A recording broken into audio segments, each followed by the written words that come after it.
Bem-vindos, bem-vindas ao Logotonia, uma produção do Grupo de Pesquisas Avançadas em Materialidades, Ambiências e Tecnologias, composto por docentes, estudantes, técnicos e técnicas da Universidade Federal do Sul da Bahia, a UFSB. O Logotonia está presente em diversas plataformas, Twitter, Facebook, Instagram e YouTube. Os episódios estão publicados no SoundCloud, iTunes e Spotify. Assine nosso feed no seu app preferido e acompanhe os episódios. Este é um programa comemorativo, especial pelo Dia Internacional das Mulheres, o 8 de março de 2021. Por esse motivo, estamos aqui hoje com pesquisadoras, cientistas, professoras da UFSB para um debate sobre as mulheres na ciência. Eu me chamo Silvia Quimo, sou arquiteta e urbanista, professora da UFSB. Eu sou a professora Fran Silva, historiadora. Estou aqui hoje junto com a professora Silvia Quimo, que acabou de fazer essa apresentação muito espontânea, dividindo esse espaço com algumas queridas colegas da UFSB. Esse espaço aqui hoje é bastante simbólico, pelo menos por 3 lugares de representatividade. O lugar de mulher, o lugar de servidora pública, professora da área de educação e o lugar de cientista das diversas áreas das ciências. É nesse cenário interseccional de representatividades que apresento a vocês as nossas participantes do Logotonia de hoje. A professora Joana Guimarães, que é geóloga e reitora da UFSB, que é também a primeira mulher negra eleita reitora de uma universidade federal brasileira. A professora Keila Mara Araújo, da área de linguagem, das letras. A professora Lilian Bonicontro, engenheira civil, arquiteta e urbanista. A professora Graziele Borges, da área da saúde, da educação física. E a professora Janaína Lousada, que é historiadora. Bom, pois bem, temos hoje um encontro muito diversificado, com muitas vozes e experiências distintas, muito embora certamente há pontos de semelhanças no ser mulher, no ser cientista, servidora pública, de uma instituição que produz conhecimento, né, que produz ciência, que são as universidades. Como temos muitas vozes que precisam ser ouvidas, e ouvidas também nesse 8 de março, vou começar a nossa conversa sobre mulheres na ciência, passando a palavra para a professora, nossa reitora, a professora Joana Guimarães, que além de geóloga, professora do Magistério Superior, reitora da UFSB, membro da atual diretoria da Andifes, é também mãe e avó. Então, passo a palavra para a Joana. Cá estou eu para começar a falar um pouco sobre a mulher, né? Mulher na ciência.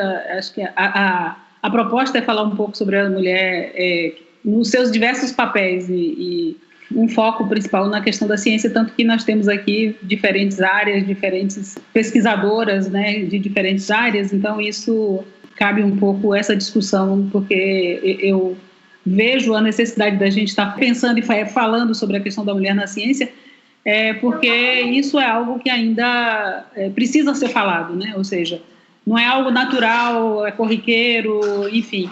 Apesar dos avanços que nós tivemos, mãe e avó, né? Agora vocês estão ouvindo barulho aqui, a criança que veio aqui pegar gelo na geladeira e que, né? Então, esses são os percalços que as mulheres, né, têm no seu dia a dia. Então, quando a gente precisa estar falando sobre essas coisas, é porque essas coisas ainda tem muito que pensar, tem muito que discutir, ainda tem muito que avançar. Então, no momento em que nós precisamos estar falando sobre esse papel da mulher, né, reafirmando esse papel da mulher, nós estamos, na verdade, nos convencendo, talvez, a nós mesmas, de que os espaços são muito maiores do que aqueles que sempre nos colocaram, né? Então, muitas de nós, esses tempos eu fiz uma fala, participei de um evento em que a gente falou um pouco também sobre a questão da culpa, né, que as mulheres sentem e que, no fundo, nos retém, nos segura em muitas ocasiões, muitas mulheres, essa culpa de dar uma ênfase muito grande à sua carreira, à sua profissão, aos seus desejos, né, de realização individuais, porque para a mulher é sempre o que está colocado é o coletivo, é a família, é o cuidado. Então, quando a mulher se coloca como alguém que prioriza, em certa medida, né, os seus desejos individuais, a sua carreira e suas questões mais pessoais, a própria mulher se sente culpada. A sociedade olha para você com um olhar de quem não está desempenhando o seu papel, o papel para o qual a sociedade acredita que você foi preparada e nasceu para, né? E aí, no momento em que a gente prioriza essa questão da carreira, não chega nem a priorizar, mas quando você dá uma ênfase a essa carreira, isso é colocado e as mulheres se sentem culpadas, porque muitas vezes tem que deixar os filhos aos cuidados de outras pessoas, porque muitas vezes não está em casa cuidando da lida doméstica e cuidando de todos os afazeres que nos são colocados como obrigação nossa, né? E eu acho que essa é uma grande questão que está colocada para nós, mulheres mais contemporâneas, mulheres que avançamos, estamos aí na lida. Neste momento, por exemplo, em que nós estamos aqui falando sobre, no dia 8 de março, na comemoração do Dia Internacional da Mulher, nós estamos falando sobre essa questão do papel da mulher, enfim. Nós estamos trabalhando com trabalho remoto e a gente tem ouvido diversos relatos de mulheres colocando o quanto que estão sobrecarregadas porque elas têm que cuidar da sua carreira, dos seus afazeres, das suas responsabilidades enquanto pesquisadoras, enquanto professoras, em diversas áreas, não só na academia, mas em várias outras áreas, mas tem também que cuidar da casa, tem que lidar com os filhos que não estão na escola, enfim. Então, são algumas das questões que eu acho que a gente precisa refletir sobre o quanto que nós avançamos de fato, né?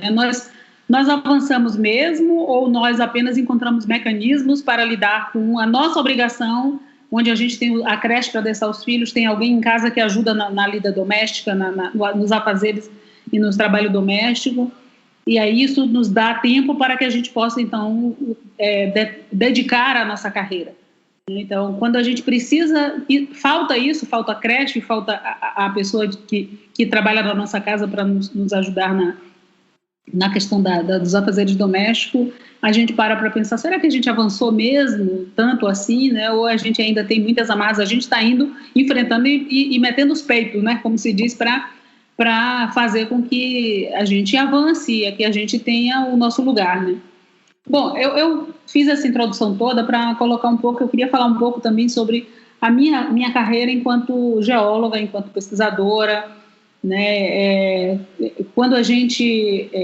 E assim, eu não quero colocar a coisa na questão pessoal, eu talvez tenha tido um privilégio, né? Porque isso é o privilégio, entre aspas, né? Porque na verdade não é um privilégio, é o que deve ser, né? Eu estou no meu segundo casamento, né? E tanto o primeiro quanto o segundo, os maridos sempre foram muito, muito participativos na vida doméstica, no cuidado com filhos, no cuidado, enfim, com a casa. Então, né, eu sempre tive essa coisa de minha carreira era algo da qual eu não abria mão, né? Não abria mão por nada, né? Por nada. Então, e essa culpa vem porque você, muitas vezes, quando os filhos têm qualquer problema, quando tem qualquer questão, que o filho meio que se encaminha por caminhos que não são considerados adequados pela sociedade, todos olham para a mulher e dizem, olha, você não fez um trabalho decente, você não fez o trabalho direito, você não cuidou bem do seu filho, você não educou bem os seus filhos, né? Porque a sua obrigação é essa, né? Então, na minha carreira, eu, obviamente, tive todas essas questões colocadas e cobranças feitas por várias pessoas da família, de amigos, de conhecidos, enfim, da cobrança de que você tem que dedicar o seu tempo e que precisa, e que a culpa, se qualquer coisa acontece na casa com os filhos, é sua, porque você não foi a mulher que deveria ter sido acompanhando essas coisas de forma muito presente, né? Então, assim, na minha carreira, eu como geóloga, né, a gente teve uma carreira assim, muito masculina, né, e com várias questões aí colocadas de dúvidas se você tem capacidade, porque como a carreira de geólogo é uma carreira que exige muita força física, porque você tem que ir para o campo, você tem que carregar amostras, mochila cheia de amostras de rocha nas costas, pesando muitos quilos, e andar muito e subir e descer morros, e enfim, e sempre olham para você com aquele ar de quem diz assim, você não vai dar conta, é muito difícil para você isso, né? Começa com essa questão, que é uma questão menor, mas que vai até a questão de que você, em certos lugares, por exemplo, nas minerações, nos ambientes em que você tem que entrar, você ser colocada assim como, por exemplo, na geologia tem um mito, né, de que as mulheres, a mina subterrânea, se uma mulher entrar na mina subterrânea, dá azar. Então, todas as vezes que a gente chega, quando eu fazia a graduação, que nós fizemos alguns trabalhos em minas subterrâneas, e mesmo depois de formada já em algumas atividades de atividade profissional que tinha que ir numa mina, e em geral os homens, principalmente os homens que estão trabalhando, né, na parte mais de desmonte de rocha, esse tipo de coisa, em geral eles se afastam, saem de perto ou saem da mina quando a mulher entra, porque isso dá azar, né? Dá azar a mulher chegar na mina. Então são algumas questões, as questões de você se impor enquanto pessoa que pensa e que tem capacidade de desenvolver um trabalho que muitas vezes é colocado como um trabalho que é basicamente masculino. Eu acho que aqui nós temos uma outra colega, né, que certamente tem exemplos também de como é difícil muitas vezes você se impor. A questão do assédio, que é frequente nesses ambientes masculinos, em que você muitas vezes tem que estar num ambiente muito masculino. Eu já viajei, já fiz trabalhos de campo onde tinham 12 homens e eu era a única mulher, por exemplo, né? Então, são situações complicadas que você tem que se impor, que você tem que, né, estar sempre atenta, né? Qualquer gesto, porque é aquela história, a mulher sempre se insinua, é a mulher que é culpada, porque afinal de contas, se ela vestiu isso, ou andou daquele jeito, ou se chegou de tal jeito, a culpa é dela, porque o homem é um cara que não pensa, não raciocina, não tem, né, controle, ele é nós é que temos que pensar em todos os aspectos. Então, todas as questões que você está, quando você está num ambiente essencialmente masculino, você tem que ter todo o cuidado com como você fala, como você anda, como você se porta diante desses homens, para que não nos encontremos numa situação constrangedora, né? Então, eu acho que é uma questão realmente difícil ainda para as mulheres, e eu tenho relatos, eu trabalho na universidade, ou seja, eu estou num ambiente da universidade em que isso é um pouco menor, esse assédio e essa forma de lidar, quando você está trabalhando, por exemplo, numa mina ou num ambiente de campo com muitos homens ao seu redor, né? Esse é um aspecto do ponto de vista profissional das questões que a gente enfrenta, e eu tenho relatos de várias colegas que passam por isso assim constantemente, né? Colegas geólogas. Então, do ponto de vista profissional, nós temos essas questões todas que ainda temos muito trabalho e muita discussão ainda para fazer com relação a isso, né? E do ponto de vista da gestão, né, no fato de estar numa posição como reitora de uma universidade, onde grande parte eu hoje estou na diretoria da Andifes, por exemplo, onde a diretoria é composta por 5 membros, são 4 homens e eu sou a única mulher, né? O secretário executivo também é um homem, então são 5 homens e uma mulher apenas, né, que está presente. E muitas vezes você tem aquela sensação de que você tem uma espécie de invisibilidade, que colocam você numa posição em que a sua fala, né, apesar de você falar a mesma coisa que o colega falou, mas muitas vezes, quando alguém vai falar depois, ele se refere ao colega e não a você, mas embora você tenha falado primeiro que o colega sobre aquela questão. Isso acontece cotidianamente, né? Mas eu acho que essa é uma questão que não é apenas a gente observar isso e ver isso. Eu sou uma pessoa que sou extremamente, eu diria, enfática, vamos dizer assim, né?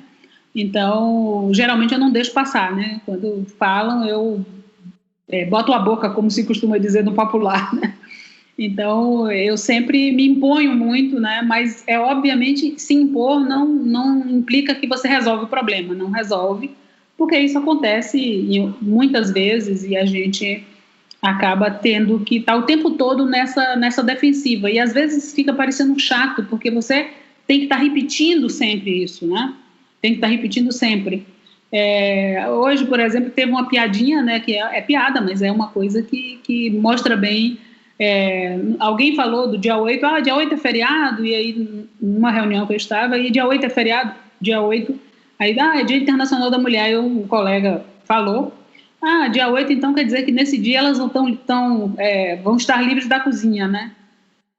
Então, são as coisinhas que a gente vai ouvindo que está arraigado, que está entranhado nas pessoas, né? Então, eu acho que é um pouco isso que eu queria trazer, assim, como reflexão e um pouco das minhas concepções e do que eu sinto e vejo, assim, nos ambientes onde eu transito, né? Então, é um pouco isso, tá? É legal sua fala, Joana, porque você mostra pra gente algumas experiências pessoais que se refletem também em dados. Eu peguei aqui um artigo do IPEA, um artigo de 2020, que diz que 54% dos estudantes de doutorado hoje são mulheres, que é um aumento de 10% das últimas 2 décadas, um aumento de 10%. Se a gente pegar o número de pesquisadores das áreas de ciências da vida, saúde, que eu acho que deve ser também alguma coisa que se reflita algo semelhante no caso das ciências da terra, né, geologia, não sei, 60% são mulheres já. Mas se você for para áreas como computação, matemática, menos de 25%. Então, talvez até a geologia esteja mais próximo disso aí, né?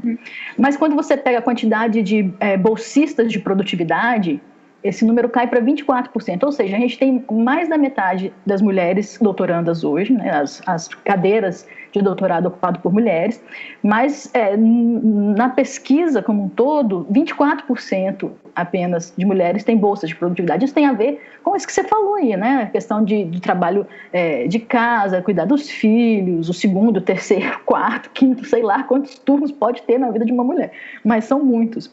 Uma outra relação interessante, isso que você falou do papel da mulher gestora na representação institucional, né? Eu fui no site da Academia Brasileira de Ciências, porque o mesmo artigo do IPEA de 2020, do ano passado, diz que 14% dos associados, né, dos membros da Associação Brasileira de Ciências são mulheres. Esse dado hoje já está em 17%, mas se a gente for colocar em números, é mais ou menos 840 homens para 170 mulheres na Academia Brasileira de Ciências. Então, assim, eles são mais ouvidos, eles são maioria, né? E a última coisa interessante que você trouxe para a gente é essa questão do assédio, né? Porque nesses trabalhos, nessas áreas que envolvem pesquisa de campo, eu acho que isso fica muito mais potencializado, né? E a gente, de fato, a mulher é aquela pessoa que anda na rua olhando para trás, né? Quando você ouve um passo atrás, você já acende um sinal, você já fica pensando o que pode ser. Imagina isso no trabalho de campo, né? É muito mais confortável para um homem poder estar no trabalho de campo, desenvolvendo sua pesquisa, do que para uma mulher que tem que se preocupar com todo esse universo que jamais passa na cabeça dos homens. Foram ótimas as suas colocações. Eu vou passar a palavra, e você pode voltar quando você quiser, eu vou passar a palavra para a professora Keila, que é já de uma outra área da ciência, né? A professora Keila, que é da Letras.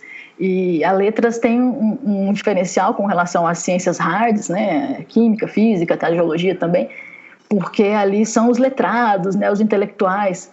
E aí, muitas vezes, né, eu sou também das ciências soft, muitas vezes a gente é considerado menos intelectual, né? Assim, os estudantes acham que os professores que citam, que são os homens, são sempre os intelectuais. Eu queria passar a palavra para a Keila já fazendo essa fala aí.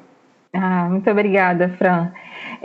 A fala da Joana, né, inicia e chama atenção, né, traz para discussão essa situação da mulher estar relegada, né, apesar de ocupar diversos espaços que ainda são minoria, né, sendo minoria ainda, tem muitas vezes a conquista do seu trabalho intelectual, principalmente, diminuído, né? Então, esse silenciamento que não é a falta de voz, né? Que não é a falta de conteúdo, de dados, de resultado de trabalho, mas é uma falta de escuta e de dar crédito, né? Um crédito devido, que não é nenhum favor. Então, nós temos, na verdade, um apagamento, né? Que ainda está em curso, apesar das tantas conquistas, né? Nós estamos aqui, mas no dia a dia, nas minúcias, né, e também na população gritante de um país, na população de mulher, né, das mulheres negras que estão numa situação, né, numa escala de violências e de descaso, acabam carregando, né, um peso ainda mais extremo, e nessas minúcias tudo isso se soma, né? Então, o sentimento hoje, nessa semana, né, nessas últimas semanas, com o agravamento da pandemia e o agravamento de um descaso que não se sabe mais o que falta, né? O que falta? 250 mil pessoas morrerem, o que falta? Jovens serem alvejados, né, a tiros, o que falta? Uma criança ser jogada do 5º andar, né? Ou, na verdade, ser deixada à própria sorte no edifício. O que falta? A fome está de volta, né, assombrando o país, e sob um silêncio absurdo, né? Não falta mais nada. A gente está num momento de tanto cansaço que a gente não tem mais nada faltando acontecer de grave, né, de escandaloso, e ao mesmo tempo os dias vão se somando sem que nenhuma atitude real seja tomada, né, pelos poderes que parecem todos podres. Então, essa fala se inicia também com esse cansaço, né, diante de tantos crimes contra a vida, mas ao mesmo tempo sente a força, né, e alguns dias a gente segue nessa alternância de um cansaço extremo, de desespero em muitos dias, e em outros dias de uma força vital absurda, que nos faz reconhecer que bastou alguns milhares, né, alguns poucos ainda diante do que é necessário, alguns poucos milhares de jovens oriundos da periferia, negros, né, em boa parte, ingressarem na universidade. Bastaram as trabalhadoras domésticas conquistarem alguns direitos trabalhistas, né, quando conseguem ter isso regularizado, né, o seu trabalho regularizado. Bastou também uma mínima parcela da população trabalhadora conseguir comprar a casa própria, e as elites se armaram, né, e desfilam os seus armamentos, mesmo que muitas vezes sobre documentos, né, jurídicos sobre nós. Então, bastou um mínimo, né, que o que nós conquistamos nos anos aí, que já não são os últimos, infelizmente, foi o mínimo, e bastou esse mínimo para essas elites se unirem, né, de forma tão sórdida, e é tudo isso que a gente está vivendo. Mas, mesmo diante de tudo isso, o pouco tempo que tivemos, na verdade, alguns anos de conquista de lutas de séculos, né, deixaram um efeito que não vai ser fácil de apagar, e a gente sente isso, principalmente, né, inclusive nos ambientes institucionais, na área da educação, na universidade. Hoje a formação, né, de mesas de eventos, de ambientes institucionais, também de páginas, né, e periódicos das diversas áreas do conhecimento, inclusive na área de letras, né, esses espaços não são mais os mesmos, mesmo espaços virtuais ou espaços físicos já não são mais os mesmos, e não é por uma iniciativa dessas instituições, né, não é por uma iniciativa dessas instituições, é por uma mudança que se espalhou, né, e muito passando pela universidade também, pelo ensino formal e pelo trabalho de expansão da rede de ensino, inclusive da rede de ensino federal, pela interiorização dessas áreas de ensino e aprendizagem, né, a dinâmica do ensino integral, o trabalho que envolve ciência, né, pesquisa, e também uma investigação, uma pesquisa de estrutura social, né? Então, tudo isso teve um impacto muito forte, e daí essa investida também muito violenta, né, para calar essas vozes e impedir esse levante, né, essa ocupação de lugares devidos. Então, faz parte disso também as leis de cotas raciais e socioeconômicas para estudantes de escola pública, para concurso público, o reconhecimento de territórios, né, antes responsabilidade da desmontada Fundação Palmares, né, entre outras instituições que passam por isso, mas o ganho das pessoas, do indivíduo, do pensamento, ele está se alastrando, porque é muito difícil conseguir frear isso, né? É lógico que a gente sabe que as políticas públicas, a falta das políticas públicas, né, o ataque a essas políticas públicas atrasa um pouco esse avanço, nos leva a alguns patamares anteriores, mas as mentes estão bastante atentas e ativas, né? Então a movimentação que a gente vê de páginas, clubes de leitores e leitoras, né, clubes de leitura, publicações, as editoras independentes, as pessoas se autopublicando, as mulheres se autopublicando, integrando e coordenando editoras independentes, participando dessa movimentação também como pensadoras, né, como ensaístas e intérpretes do Brasil, pesquisadoras também. Mas, apesar, né, desses destaques, desses espaços inegáveis, né, e obrigatórios, como, por exemplo, a presença das escritoras e pensadoras Conceição Evaristo e Carolina Maria de Jesus, que são hoje leituras, já estão no cânone, né? É uma conquista, são leituras obrigatórias hoje nos currículos, e isso é bastante recente, né? Apesar da idade, né? Conceição Evaristo ainda firme, mas, né, já tem uma idade avançada. A Carolina Maria de Jesus, que ficou esquecida por décadas, muito também por uma investida fascista durante a ditadura militar, e também pelo racismo, né, estrutural e também cotidiano, que é muito difícil de desfazer, é muito difícil sair só do discurso, ir para as ações, para o dia a dia, em dar espaço, em falar junto, em citar, né, fazer citações, incluir essas referências nos trabalhos, e não apenas a Conceição Evaristo e Carolina Maria de Jesus hoje, que são os grandes nomes, né, são esses espaços, né, essas pessoas que ocuparam espaços no cânone, nessa obrigatoriedade de referência, mas temos hoje muitas, né, diversas mulheres na produção intelectual das letras, na crítica literária, no ensaísmo, né, no pensamento de um Brasil, e também na criação, na escrita de ficção e poesia. Há exemplo de Eliana Alves Cruz, a autora de Água de Barrela, entre um dos seus livros, a Lívia Natália, que é professora também na UFBA e poeta, autora, né, com destaque do livro Dia Bonito para Chover, publicado pela editora Malê em 2018. A Cidinha da Silva, que tem dezenas de livros publicados, é editora, comanda, né, uma editora, ministra cursos de escrita e é também pesquisadora na área de leitura no Brasil, né, uma das mais importantes, mas que ainda não está presente, né, diretamente nos currículos, quando se fala em ensino de leitura, ensino de literatura, mas já está bastante forte, né, tem um movimento bastante forte pelo impacto mesmo, pela importância da sua pesquisa, que é única, né?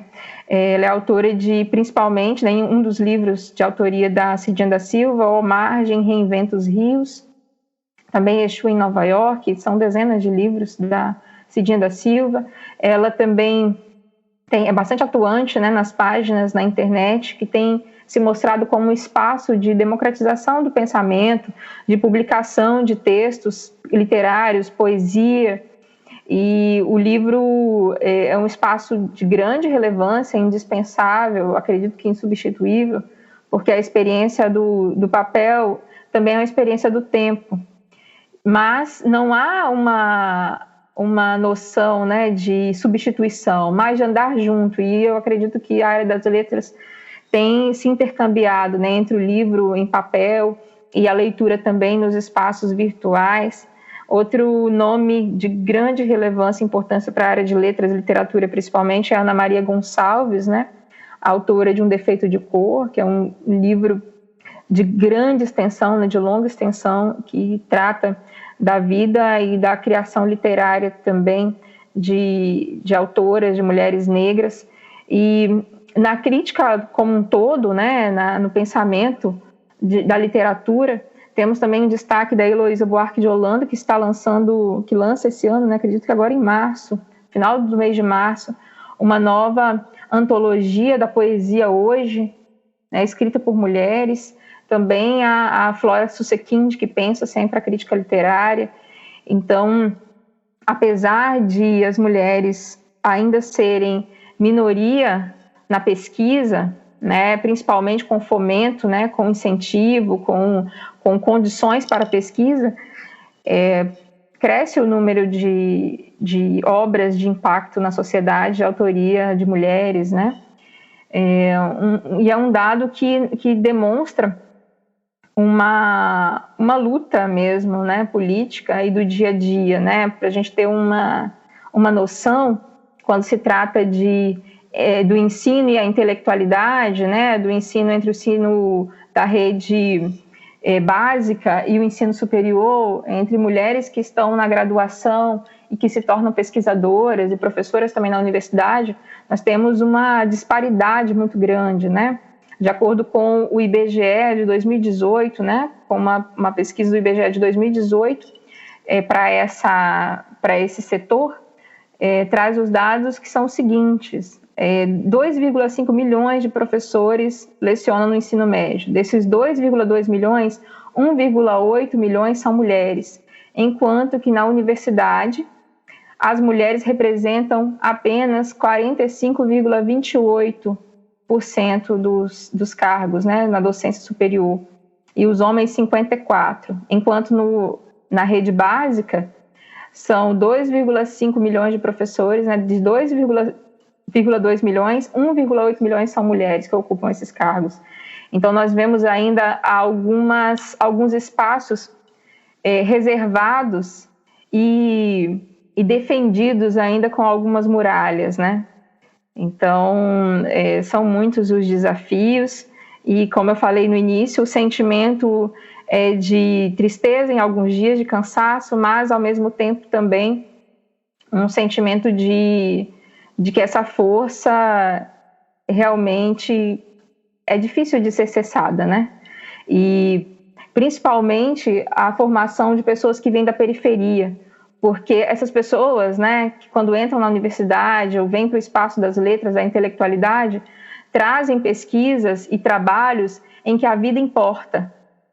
Não há esse espaço para um desdém ou um certo blazer, né, de estar distante, de não ser afetado.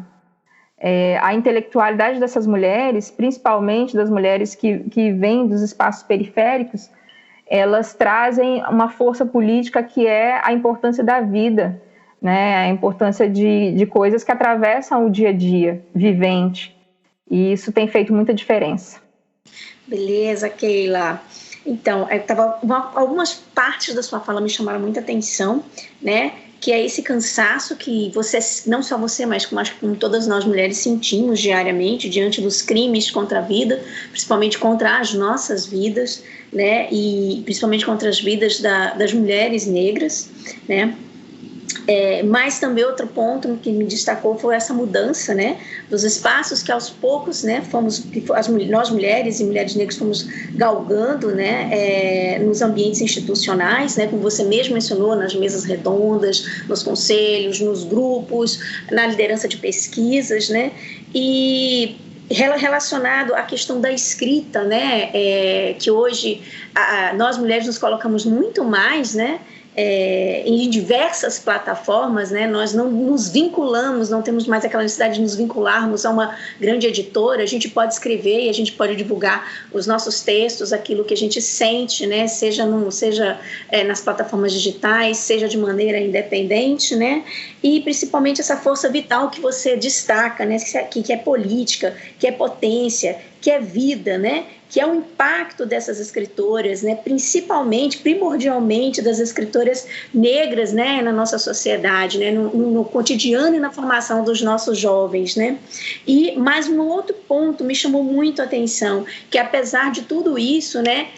Desses dias em que a gente acorda muito triste, cansado e desses outros dias em que a gente acorda cheia de vida, porque a gente vê essas conquistas, né, que a gente luta, que batalha tanto para conseguir. Uma frase me chamou muito a atenção no início, que é quando você fala de silenciamento, de apagamento, do não nosso reconhecimento, né? E aí eu chamo para a nossa conversa a professora Lilian, que é arquiteta e urbanista, mas sua primeira formação é engenharia civil, que é uma área das ciências duras, ciências exatas, e aí eu fico imaginando como foi o seu percurso de formação e como foi a sua atuação enquanto engenheira civil, num ambiente que geralmente é constituído, predominantemente masculino. Professora Lília, com você. Eu vou corrigir aqui um pouquinho, que na verdade a minha primeira formação é arquitetura. Eu me formei em engenharia muitos anos depois, inclusive. Mas eu tenho uma formação um pouco diferente das colegas que hoje estão aqui, porque na verdade eu, antes de ser acadêmica, eu vim da indústria pesada. Eu trabalhei quase 8 anos dentro de uma multinacional siderúrgica, com projetos, né? Na época eu era arquiteta, e dentro dessa empresa eu senti necessidade, inclusive por respeito, inclusive, né, de pessoas, em fazer a engenharia também. Talvez se eu fosse homem, né, eu não tivesse passado por essa necessidade. Eu tinha um colega arquiteto que trabalhava comigo e ele não teve essa necessidade de fazer engenharia, eu tive. Eu tive uma carreira muito, muito diferente, né? Eu trabalhava 44 horas dentro de uma indústria, com quase 90% de homens, poucas mulheres, e eu trabalhava mais tempo com projeto, mas eu ia muito às áreas, todo de manhã eu tinha que acompanhar minhas obras, e eu sentia assim eu tive que... Eu digo que eu tive que endurecer um pouco. Eu só esqueci de falar que eu sou filha de mãe engenheira mecânica, então, assim, eu tenho um exemplo de uma mulher das ciências duras dentro de casa, sempre uma pessoa que, na época dela, já foi revolucionária. Ela fez engenharia mecânica, ela era a única mulher na sala dela, mas sempre foi acadêmica, nunca trabalhou na área igual eu trabalhei. E voltando, eu lembro muitas vezes de eu ter que, às vezes, para a área, e eu ia de jaleco jeans, que era praticamente até o joelho, calça jeans, botina, óculos, capacete, e as pessoas mexiam, os homens mexiam comigo e com a minha estagiária, e eu achava aquilo assim um absurdo. Eu falava, gente, mas a pessoa não consegue a pessoa consegue ver meu olho. Nem meu olho, porque às vezes eu ia de óculos, dependendo do local, e mesmo assim eu tinha que, ali naquele ambiente, eu tinha que estar pensando como eu era vista. E eu sentia, inclusive, na indústria, foi uma experiência maravilhosa, né, enquanto projeto e etc., mas que eu tinha que me mostrar muito mais do que qualquer homem que estava ali. Eu tinha que sempre ser muito melhor. E eu tinha que, eu nunca podia me ceder a qualquer brincadeira. Qualquer brincadeira virava uma brecha. Então, assim, eu não podia me descontrair, né? Igual as pessoas, às vezes, conversavam e se descontraíam lá. Então, eu já tive... Eu nunca... assim, eu aprendi a não abaixar a cabeça nesses momentos. Foi um aprendizado pesado, eu me sentia muito cansada. Eu gosto muito de trabalhar com projeto, mas chegou num ponto que eu não aguentei mais. Eu falei, eu não aguento mais ficar na indústria, vivendo esse ritmo que eu vivo, né, além do trabalho muito cansativo. Às vezes eu tinha que trabalhar de turno, quando a gente tinha parado de produção e etc. Mas eu quero ir para uma área que eu consiga produzir para mim e que eu seja respeitada pelo que eu produzo, e que eu não tenha que me desdobrar e ser 3, 4, 5 vezes mais e mostrar muito mais do que outras pessoas. Sendo que era o mesmo, né, a gente estava no mesmo ambiente. E aí eu resolvi voltar com um sonho antigo, lá de quando eu fiz arquitetura. Eu comecei a fazer umas isoladas, que é ir para a área acadêmica. Sempre foi um sonho, mas a vida foi me levando para a indústria, e fui fazer um mestrado. E me sinto muito feliz, né, de ter feito isso. foi tardio. Hoje eu tenho eu recomecei a minha vida muito depois, então eu recomecei uma história. Eu tenho uma carga diferente, né? Então às vezes eu acho que quando eu dou aula eu tenho uma situação, porque eu tenho a ideia da prática, como que ela funciona e como que é uma mulher dentro de uma indústria, como que eu conseguia lidar com as pessoas, mas hoje dar aula é gratificante. Além disso, né, eu sou uma mãe de uma bebê de pandemia, nascida durante a pandemia.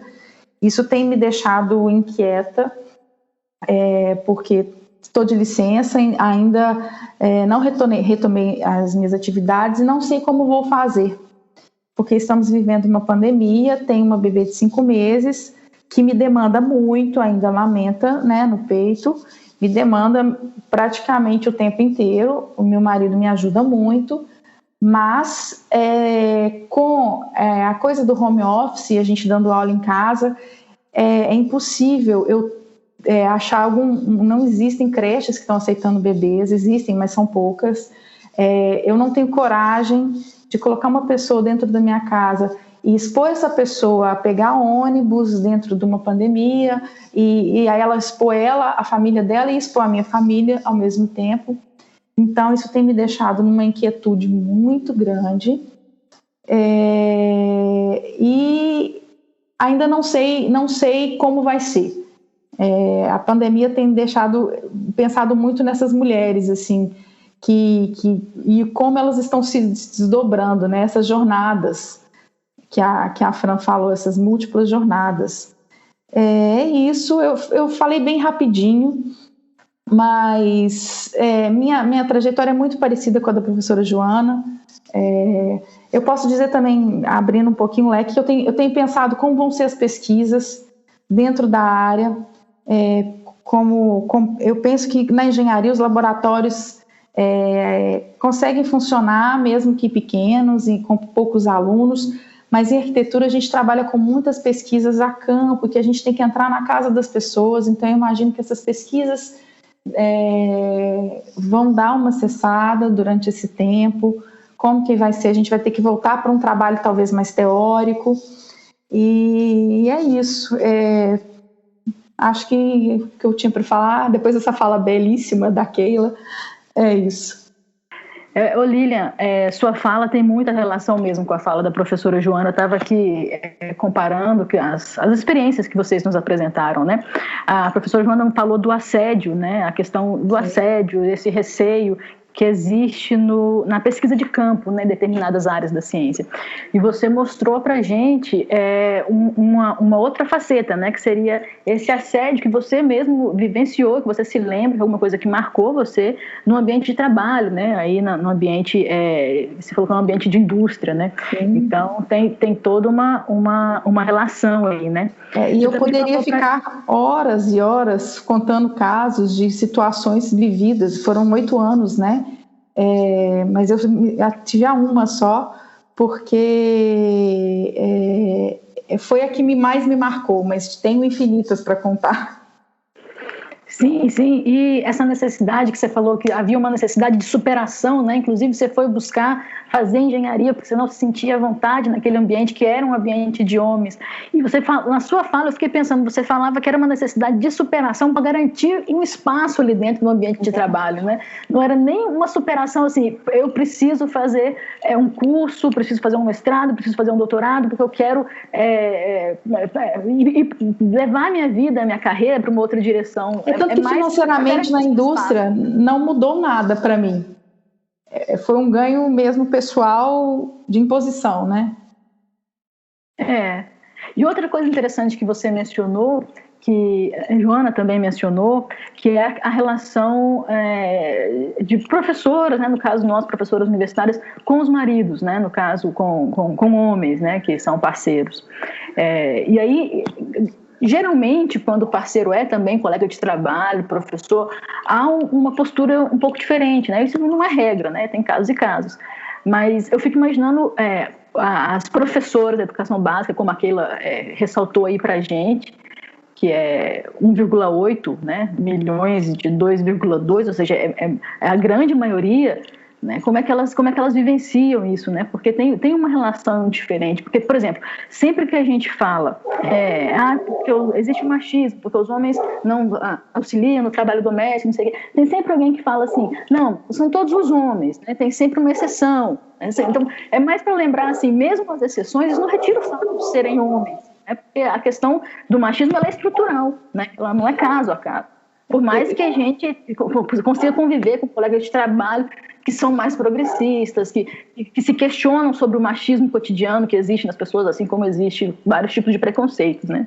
Bom, eu lembrei de um post que eu fiz uma vez, né, a partir dessa fala da Fran, continuando a fala da Lilian, e aí, queridos amigos revolucionários, né? Estão fazendo a sua parte no trabalho doméstico ou estão explorando a esposa, a mãe, a irmã, né? A faxineira, né? Como que está sendo? Porque a coisa é complicada e tem que ser as coisas vão mudando também, melhoram bastante, mas a gente que tem que coordenar, e às vezes até isso é um peso, né? De a gente indicar as coisas e tal, isso vai mudando com o tempo, mas sem dúvida é com muita briga, com muita luta, no início principalmente. Tem um outro ponto também que eu esqueci de colocar, que são as mulheres que estão na indústria e que a licença maternidade termina com 4 meses. E 4 meses a criança ainda demanda muito, e como elas estão vivendo essa pandemia, isso me preocupa muito. Em casa, será que os maridos, né, fazem esse papel?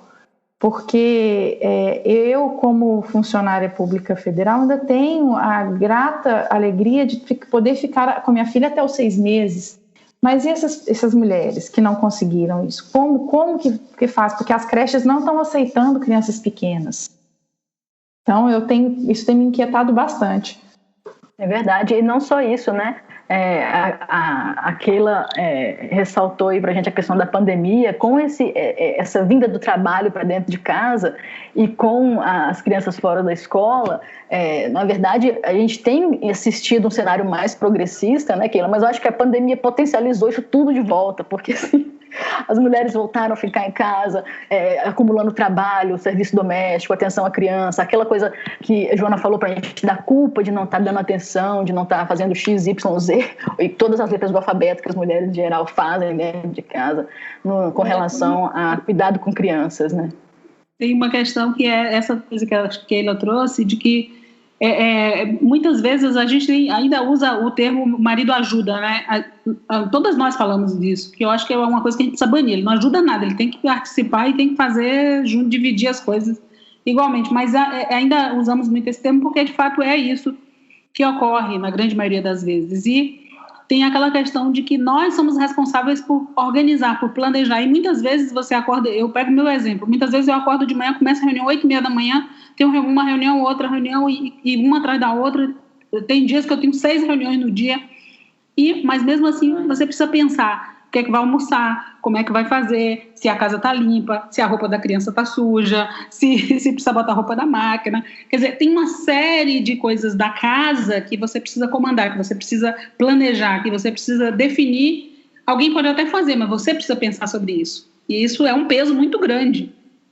Muito grande. É muita coisa. Quando você está com a cabeça com outras questões para pensar sobre essa organização doméstica, do planejamento da casa, principalmente quando tem criança, também é um peso grande, né? Gente, eu queria só fazer um adendo, né, a essas falas, né, como mãe, que é o seguinte, hoje eu não tenho esse problema de ter uma criança pequena em casa, né, porque meu filho está com 21 anos, mas a minha vida parou mesmo do nascimento aos 6 anos de idade, mesmo. Eu não tinha condições de fazer outra coisa que não fosse dar pelo menos 70%, 80% da minha atenção para ele. Então, por exemplo, eu não pude fazer o mestrado. Eu me formei em 2001 e eu só fui fazer mestrado em 2008, né? Em 2006 que eu fui fazer mestrado, porque era inviável, não tinha com quem deixar, meus pais moravam longe, Meu marido trabalhava o dia todo na universidade, chegava em casa à noite e realmente não tinha quem deixar. Eu tinha que ajudar full time, né? Quando não estava trabalhando. Então, só para pontuar isso, né? Na vida acadêmica das mamães, né? Das mães, como isso pesa, né? Mesmo, como a professora Joana falou, a gente não deve usar esse termo, mas mesmo que o marido, de certa forma, ajude, né? Embora seja uma obrigação dele participar na criação dos filhos. Mas é isso que eu falava, né? A questão do homem, do machismo é estrutural, por mais que você tenha companheiros que dividam de fato a tarefa, né? E mesmo as falas que sempre aparecem, assim, mas não são todos os homens, mas o machismo é estrutural. Da mesma forma que eu sou uma mulher branca, então eu não tenho todos os problemas, as dificuldades, os preconceitos que uma mulher negra sofre, por exemplo. O homem, ele é homem em qualquer situação. Janaína, você quer falar alguma coisa? Sim, na verdade é só sobre esse tema que a gente está discutindo que eu quero compartilhar com vocês 2 dados que eu acho importantes. Semana passada, eu acho, saiu um levantamento da CEPAL dizendo que durante a pandemia as condições trabalhistas das mulheres recuaram 1 década na América Latina. Então é bem essa preocupação que Lilian, a professora Joana, enfim, tem em relação a como que as mulheres estão atuando no mercado de trabalho e estão atuando nesse momento da pandemia, né? Outra é também um estudo que eu li há uma semana atrás, eu não vou recordar de quem que é esse estudo, que comparava a produtividade de pesquisadoras mulheres e de pesquisadores homens durante a pandemia. E os pesquisadores homens tiveram a sua produtividade majorada. As pesquisadoras mulheres simplesmente tiveram a sua produtividade desaparecida, né? Então eu acho que esses 2 elementos, eles corroboram essa sensação que a gente tem no cotidiano, né? E que também leva à questão que eu concordo, que pensar e organizar o mundo doméstico é também trabalho, né? O trabalho não é só realizar as coisas, lavar a louça, limpar a casa, o trabalho é pensar nessas coisas. E este trabalho nunca é computado no tempo das mulheres, e elas é que fazem esse trabalho. Os homens ficam sempre, na maior parte das vezes, aguardando que elas indiquem o que eles têm que fazer. Então, eles até fazem, mas também se colocam nesse lugar do ajudante, né? Então, é esse ciclo estruturante que a gente talvez precise começar a trabalhar para romper. Obrigada, passo. Eu queria só pegar essa fala da Silvia, quando ela diz assim, que quando o filho dela nasceu, quando ela demorou para fazer o mestrado e tal. E eu tenho uma experiência que quando eu fui fazer meu doutorado, eu saí do Brasil para fazer o doutorado, meu marido saiu para fazer o doutorado e eu aproveitei e fiz o meu doutorado. Minha filha tinha 2 anos na época e eu deixava ela o dia inteiro na creche, ela entrava às 7h30 da manhã e saía às 5 da tarde, 5h30 da tarde. E a minha filha teve uma adolescência bastante difícil, complicada, tanto que foi mãe aos 15 anos de idade, mãe adolescente, e todas as pessoas me culpam por dizer assim, você abandonou sua filha, você não cuidou bem da sua filha. Por isso que ela foi uma adolescente desajustada. Percebe a culpa? Porque a culpa é sua, porque você priorizou fazer algo que era uma oportunidade que você tinha naquele momento e você simplesmente deixou sua filha na creche, bem cuidada, com todos atendendo, sendo bem cuidada, digamos assim, mas de qualquer forma não estava ali no todo dia com ela, né? Então, foi uma opção que eu fiz, que é uma opção que todo mundo me cobra isso, mesmo a minha família, que entende, que diz que entende, mas muita gente olha para mim e diz assim, mas você também não foi uma mãe lá, essas coisas, né? Por isso que sua filha foi mãe adolescente, né? Então, quando eu falo dessa culpa que a gente tem que carregar as mulheres, quando elas resolvem priorizar a sua vida profissional, porque isso a sociedade cobra de você. A sociedade nunca cobrou do pai dela, que ele também estava fazendo doutorado. Nunca. Ninguém nunca falou sobre isso, mas fala sobre mim, porque eu deixei e eu fui fazer o meu doutorado também, né? É isso, né? A gente faz nossa autoavaliação, a gente tem nossas culpas existenciais, mas o problema é a sociedade que culpa, né? Porque é isso, a questão, o machismo, ele é estrutural. A gente está numa conversa excelente, eu vou passar a palavra para a professora Graziele Borges, que está aí também, que é da área da saúde, né? É da educação física. E a professora Grazi, vou chamar assim de Grazi, deve ter apresentar para a gente em um outro contexto, né? Porque a gente já passou por várias áreas, então estou aqui curiosa até porque o IPEA diz, Grazi, que das pesquisadoras da área de ciências, da vida e saúde, são 60%, até me assustei com esse número. Eu queria escutar você um pouquinho. Bom, não, eu ouvi, né, todas, assim, e realmente esse assunto, ele traz muito sentido e significado, e acho que tem uma carga emocional muito forte, né, porque eu, ouvindo vocês, eu me enxergo em várias das situações e fico pensando, tudo que vocês vivenciaram realmente é uma luta, é um enfrentamento, mulheres, pesquisadoras, cientistas. Isso a gente sabe da dificuldade, né? Então quando a gente está nesse lugar, a gente ouve os colegas falando e a gente se vê também representada, né? Então eu acho que isso que vocês trouxeram é muito importante. A Fran, ela trouxe um dado interessante, né? Que na verdade fui dar uma olhadinha também no site do CNPq, né? Dos 78 mil pesquisadores com doutorado, cerca de 40% somente são as mulheres, né? Mas a gente tem dentro da área de ciências da saúde um maior percentual. Então, digamos assim, que seria a área que tem uma maior diversidade. Apesar disso, né, dentro de algumas áreas das ciências da saúde, aí vou falar um pouquinho da educação física, né, a gente tem que enfrentar bastante problemas, né, com relação a essas situações. Bom, há uns dias atrás eu fiquei sabendo, né, recebi umas mensagens, talvez vocês também tenham recebido, do Dia Internacional da Mulher e Meninas na Ciência. E foi assim, me chamou muita atenção, né, que de repente começaram a aumentar essas mensagens e tal, comecei a receber, e aí eu identifiquei que por volta de 2015, né, essa data foi instituída pela Unesco e pela ONU.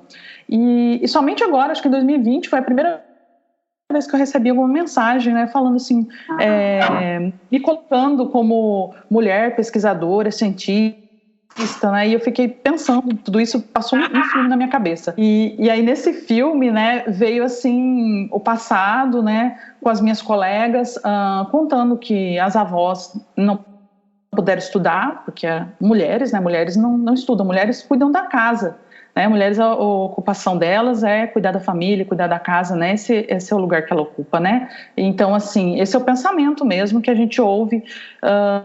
E aí depois vem as mães, né?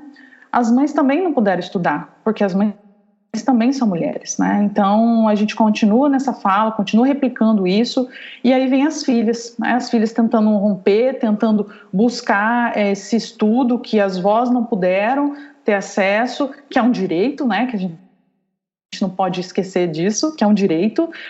Então a própria família, ela vai interromper esse direito, ela vai fazer com que a mulher não alcance isso, e a sociedade, como a Fran falou muito bem, e depois disso vem a escolher a profissão. Tudo bem, a filha vai poder estudar. E qual que é a profissão que ela vai escolher, né?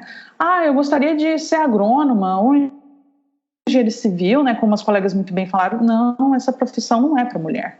Né? Então, assim, a gente ouve essa questão profissional desde do momento da avó, da mãe, da filha, e depois ainda na escolha, né? Quando alguém vai alcançar o que deveria ser, que é, na verdade, o direito, né, dessa mulher, então ela também não pode escolher qual a profissão, né? Então é outra questão muito importante. Então muitas mulheres vão para as ciências da saúde porque lá talvez seja um lugar que elas entendam como um lugar mais acolhedor, né? Então isso é também uma questão importante da gente falar, da gente pensar, né? Então será que as escolhas das mulheres pelas ciências da saúde é porque elas têm vocação, porque elas gostam das ciências da saúde, né? Que elas têm essa vocação, ou será que realmente é um lugar que elas se sentem mais acolhidas, né?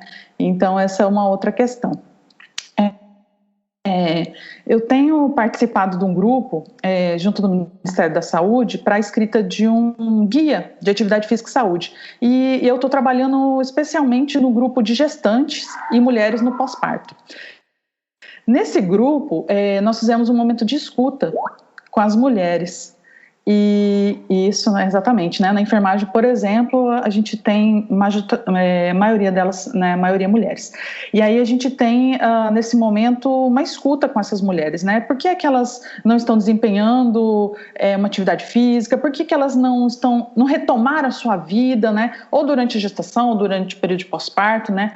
E aí vem várias falas que eu ouvi, né? Inclusive das colegas aqui, sobre essa questão da falta da rede de apoio, né? Então, assim, a mulher realmente ela vem dizendo que a função é dela de cuidar do filho, que ela não pode retomar a vida dela, que o marido, a família não auxilia, que o marido, a família não ajuda, que apesar de ter um pai presente, apesar de ter um pai né, que assume o seu papel, ela não consegue. Então, assim, socialmente, essa rede de apoio não existe, né? Então, assim, a gente sabe que a própria sociedade e o Estado deveria fornecer essa rede de apoio.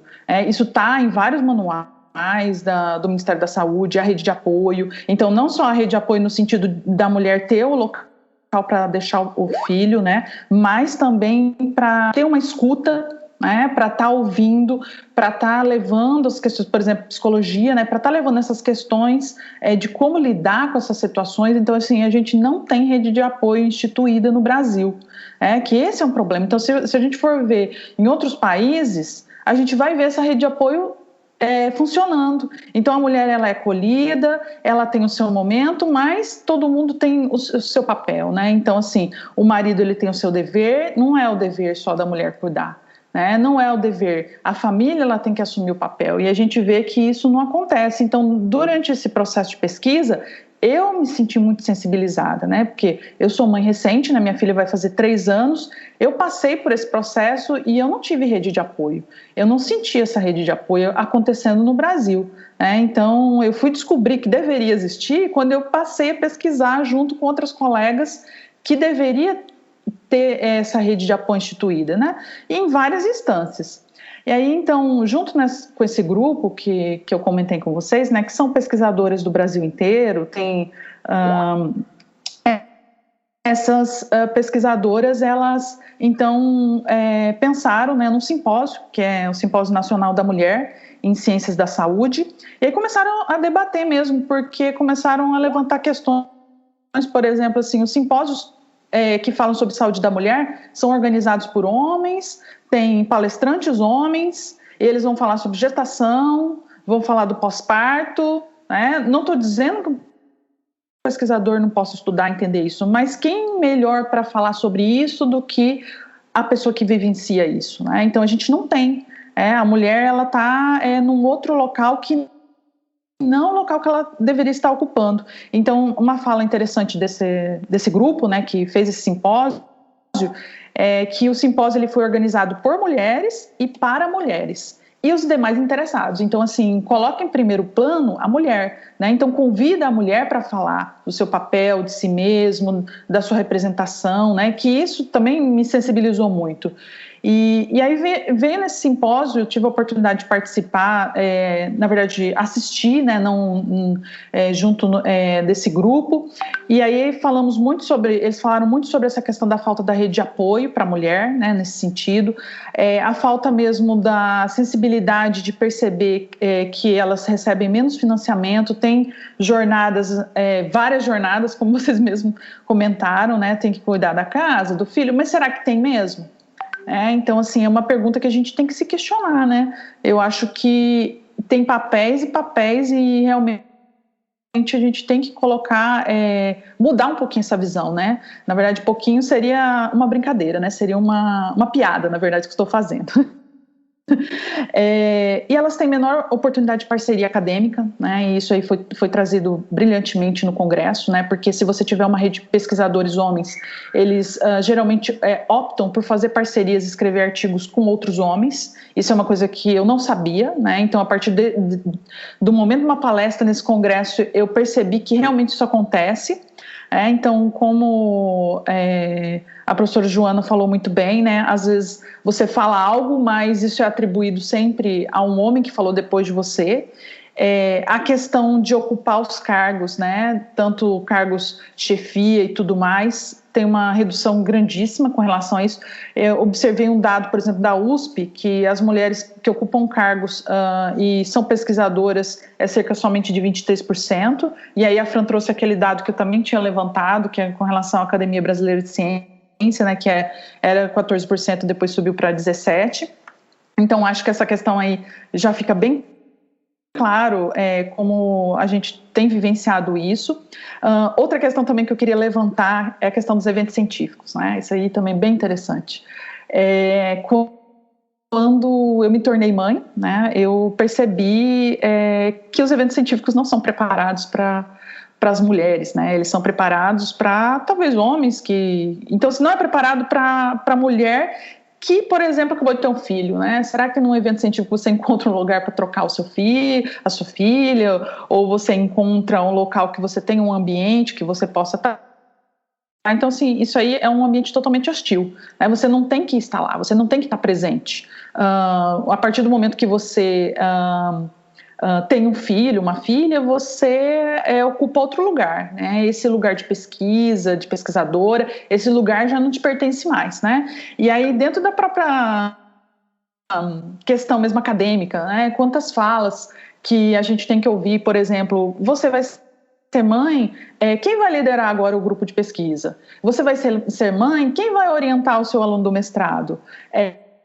Você vai ser mãe, então vamos colocar alguém aqui no teu lugar no NDE, né? Mesmo que a sua instituição ela seja sensível a isso e que tem uma resolução que diz que você não precisa sair para alguém entrar, mas o fato de que existe uma situação o qual você pode ser convidada a sair, né? Mesmo sem a tua vontade, mesmo sem consultar a tua vontade. Então isso é interessante, né? Acho que é importante a gente dizer isso, que os nossos corpos, as nossas produções, elas não nos pertencem mais, né? Elas passam a ser de uma sociedade machista, o qual a gente não escolhe se a gente vai ocupar mais aquele lugar, né? A gente nunca é questionado ou perguntado. E aí vem aquela questão que foi falada aqui do silenciamento, né? Então, assim, ou você vai falar, mas você vem com mimimi de novo, né? Então, isso aí eu ouço muito, né? Ouço muito, não na minha fala, mas na fala das colegas, né? Então, assim, já vem ela de novo falando da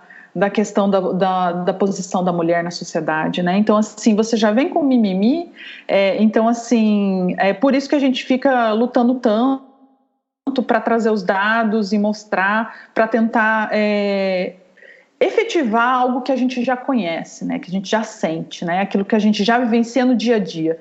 Então, eu pactuo dessa ideia de que a gente não pode se calar, né, a gente tem que falar, e a gente escutou, e a gente tem que levantar essa voz e trazer, no momento exato que aquilo que veio, né, então veio uma piada, e a gente tem que se posicionar, porque senão a gente vai perpetuando cada vez mais e carregando isso.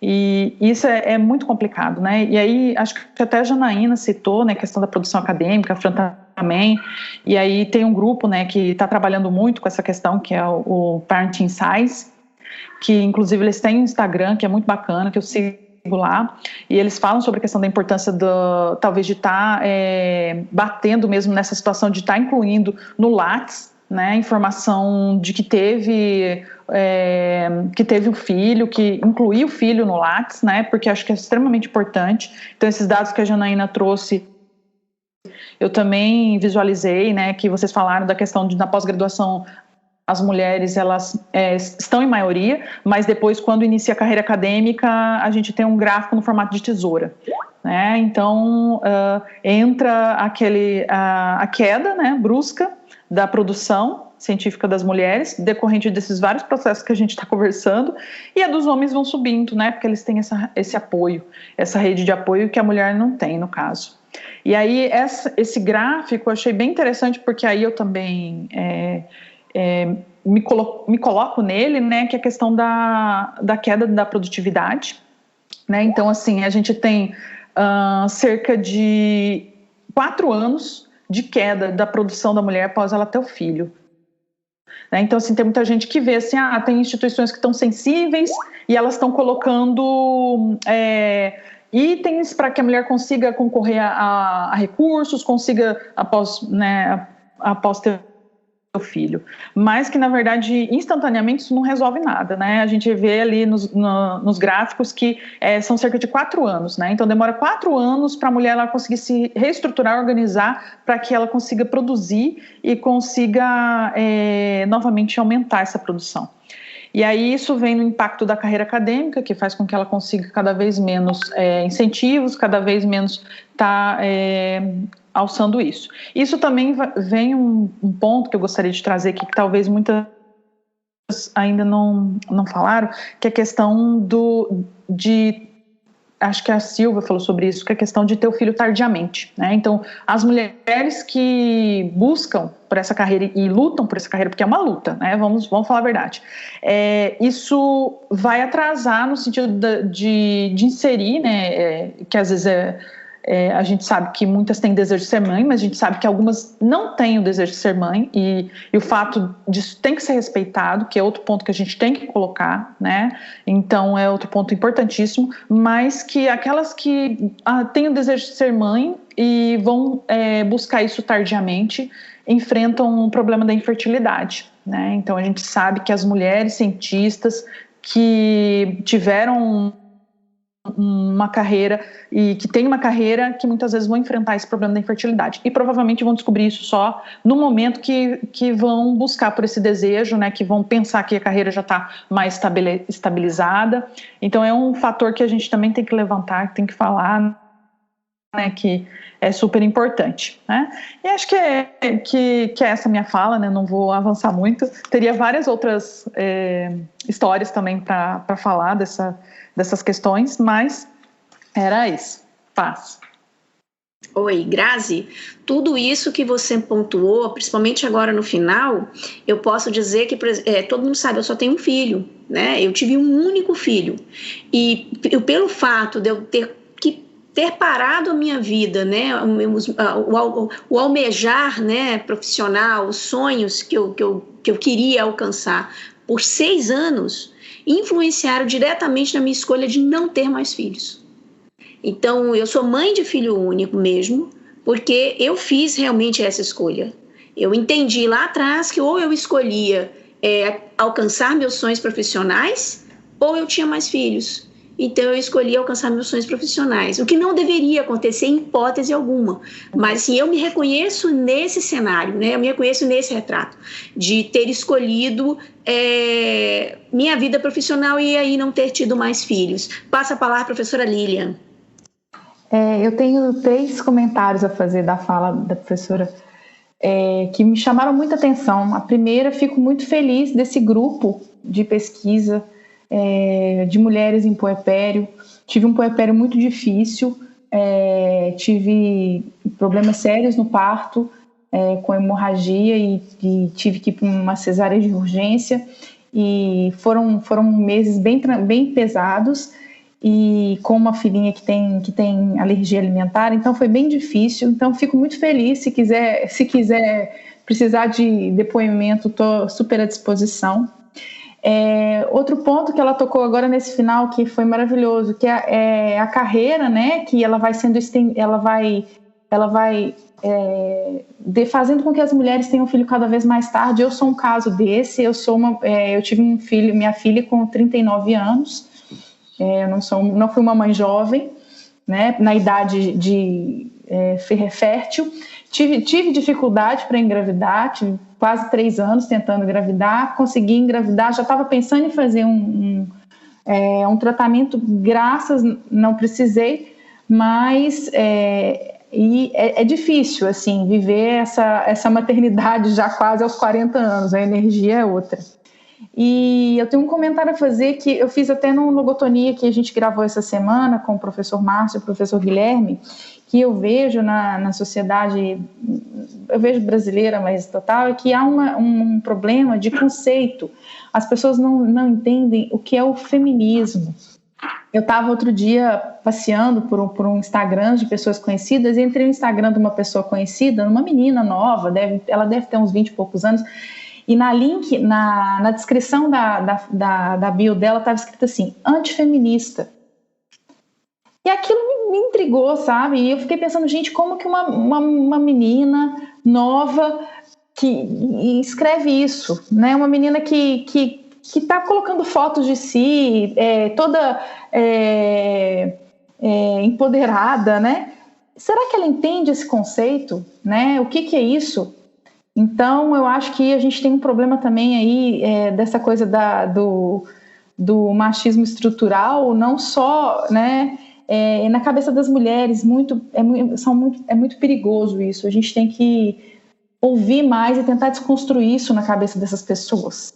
Bom, eu acho que finalizado essa parte, né, essa fala da professora Grazi e esses comentários que a gente já fez, eu gostaria de chamar a professora Jana para entrar no debate.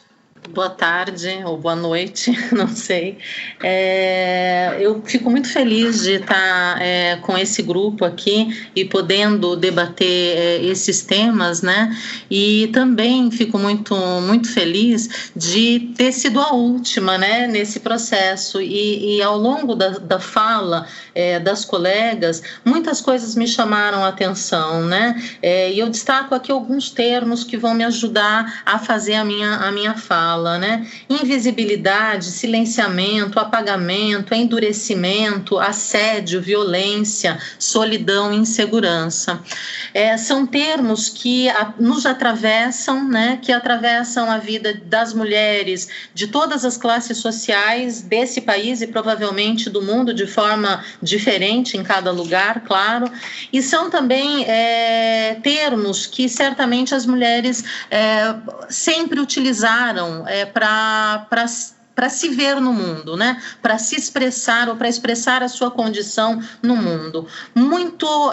Hoje é muito louco isso, né? Porque no momento onde a gente tem tantas mulheres ocupando tantos espaços, esses ainda se tornam um problema, claro, em nível diferente do que era quando as mulheres não tinham espaço nenhum, né? E aqui a gente pode pensar das mães, das avós ou mesmo das bisavós, né? De todas nós, mas por outro lado são angústias que são constantes na nossa existência enquanto mulher, né? Então, eu aqui quero falar de dois aspectos, né? Eu sou historiadora, então, para além do aspecto das pesquisadoras, eu quero pensar também nas mulheres da história, né?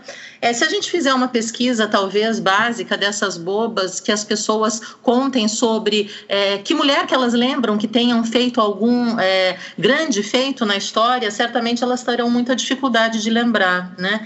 Então, aqui, a minha fala vai em dois aspectos, né? Pensar as mulheres na história, mas também pensar a história como campo, ou as mulheres como campo de ação da história. Então, as mulheres historiadoras e as mulheres na história. São esses os dois movimentos, né? Agora há pouco a Lilian falou em relação a que as mulheres não entendem, né, o que é o feminismo, e aí eu fui resgatar, né, pensando um pouco nisso, os nossos grandes marcos do ponto de vista do encontro das mulheres com a cidadania no Brasil, né? Ou da luta por esses encontros. E aí é importante pensar que o movimento sufragista também vai existir no Brasil, né? E eu retomo lá a década de 20. O primeiro voto que foi dado por uma mulher que o Estado reconheceu, né, aquele processo eleitoral que foi feita lista de votação de mulheres, foi em 1927 no Rio Grande do Norte, né? O voto das mulheres só aparece numa Constituição brasileira na década de 30, em 1934, né? E aí eu quero destacar o importante papel da Berta Lutz, que é bióloga e que é uma das feministas do movimento feminista no Brasil, e que se todas nós hoje votamos nesse país é por conta dessa mulher, né? O voto só foi equiparado ao voto dos homens, o voto das mulheres só foi equiparado ao voto dos homens em 1965. Vejam como isso é recente, né? Eu estou dizendo isso porque uma das lutas na negação da invisibilidade, ou no caminho contrário da invisibilidade, é essa luta pelo reconhecimento dos direitos, né? Desde o século XIX, as mulheres nos Estados Unidos, na Europa e mesmo no Brasil vêm lutando lutando pelos movimentos civis e não só pelo movimento de mulheres, né? Mas vem lutando e vem se constituindo enquanto grupo de pensamento mais organizado a partir justamente da luta pelos direitos civis. Se a gente pega na história brasileira, né, onde que estão as mulheres, né, na história clássica, nos temas clássicos da história brasileira, a gente vai ver que as mulheres, elas vão aparecer em lugar nenhum, né? Elas vão ser totalmente invisibilizadas, né? E talvez a partir dos anos 60 elas começam a ocupar lugares muito pequenininhos e muito pontuais na narrativa da história, né? Enquanto homens, sejam brancos ou sejam negros, já existiam na narrativa historiográfica, né? Então aqui as mulheres elas têm um papel de sujeito histórico extremamente invisibilizado e é necessário que nós tornemos visível, né? Não só o papel enquanto fazedoras da história, né? Mas também como escritoras dessa história. Então, esse duplo papel me parece que hoje é importante que seja destacado, né? Essas mulheres sempre foram tratadas pela historiografia tradicional de forma genérica e marginalizada, né? Não só pela historiografia. A historiografia talvez tenha sido das áreas do conhecimento das ciências humanas, uma das ciências mais tardias na incorporação das mulheres, né?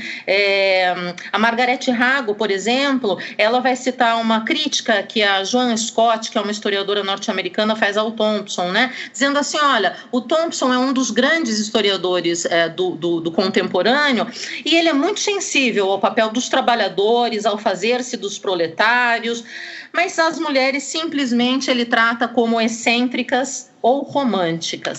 E essas são as características que nós nos encontramos ao longo da história. Nós somos as prostitutas, as loucas, as anarquistas, as bruxas, as freiras ou as meninas deslocadas. Então, o nosso papel enquanto sujeito histórico sempre esteve entre as mulheres da rua, essas que são indesejáveis para a constituição das famílias, e aquelas que talvez possam constituir famílias e que estão bem distantes disso. A historiografia brasileira só vai se observar e se debruçar sobre esse tema quando mulheres passam a ser historiadoras e passam a pesquisar a história das mulheres. Isso só vai acontecer no Brasil na década de 80. Em 84, duas historiadoras importantes, professora Maria Odila Leite da Silva Dias e a professora Miriam Moreira Leite, elas publicam duas obras, uma sobre o cotidiano e poder em São Paulo e sobre também a Miriam Moreira Leite em relação à outra face do feminismo, em 1984, e aí elas começam a trazer as mulheres de um outro ponto de vista, não só mais como parte de uma paisagem nas quais o objeto de estudo é o sentir, o viver e o fazer dos homens, né? As mulheres só estavam lá na cena de fundo, né? Esse lugar não nos interessa e não interessava já essas historiadoras, né? Depois delas, a professora Margarete Hago, com o livro do Cabaré ao Lar, A Utopia da Cidade Disciplinar, também vai ser fundamental no sentido de marcar um novo olhar sobre a história das mulheres, né? Um novo marco. Então, é a partir dessa segunda e meia onda do feminismo, né? Se a gente pensa que o feminismo é um movimento da década de 1960, né? E que a segunda onda do feminismo vai atingir as mulheres europeias e norte-americanas na década de 80. Então, é só aí que no Brasil a gente começa a ter algum registro de quem fomos nós na história desse país, né? E a necessidade de transformar esse nosso papel, né? Transformar o papel da mulher disciplinada, dócil, daquele corpo passivo que se deixava organizar pela necessidade da família, pela necessidade dos homens e pelo mundo masculino, e apesar disso tinha vida e tinha sensações, sentimentos, lutas e resistências nesse processo, e construir, apesar desse mundo estruturado no machismo, também lugares de respiro, lugares de produção, lugares de explicitação da sua própria identidade.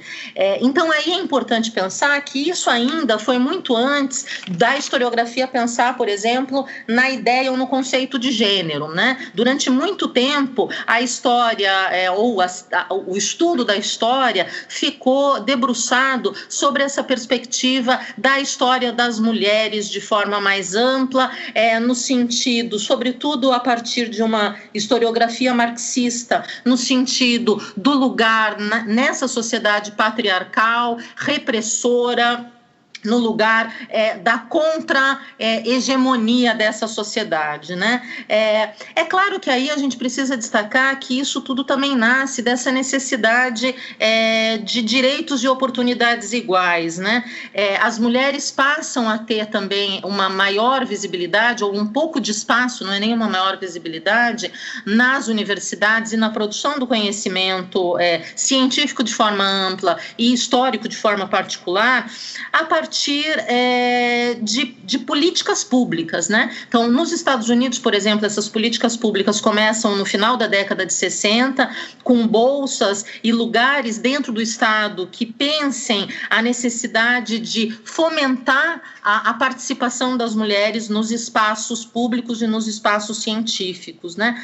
Aqui no Brasil, a gente tem muita dificuldade de ver ou de pensar qualquer possibilidade nesse sentido, né? Quer dizer, mesmo quando houve, em governos anteriores, um acréscimo, né, do número de bolsas e das oportunidades de vagas para as populações mais pobres, vamos colocar assim, para os excluídos de forma geral desse mundo, ainda assim nós não tivemos nenhuma grande política expressiva que fosse focada nas mulheres.